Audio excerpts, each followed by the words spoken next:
habang ipinagbubuntis po ang inyong anak? Yung kailangan din malusog ang aking pangatawan.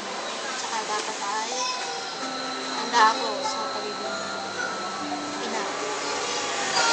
Second question po, ano po yung nararamdaman niyo po bago po kayo manganak?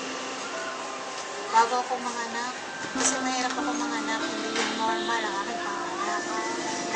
Lagi ako nagpapa-check out monthly sa hospital. Napakadelikado ko manganak, kaya lagi ako napunta sa Ano po yung physical o emotional feeling niyo po nung una niyo pong makita ang inyong anak? masaya. Kakaibang feeling dahil isa yung aking anak. Kumbaga siya lang, sa kanya ko lang naramdaman yung kaligayahan. Yung siya yung lumabas.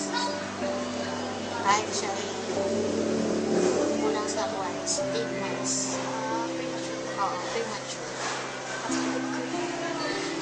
Ano po yung mga preparations niyo po na ginagawa po ninyo habang lumalaki po ang inyong anak?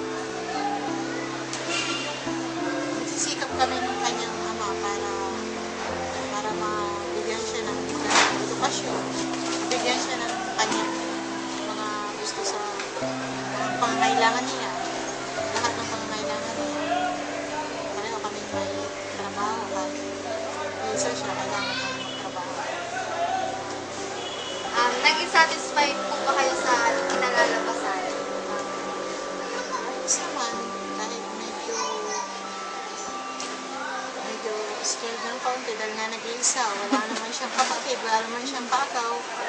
Basta kung anong mga kaya namin, ibigay namin.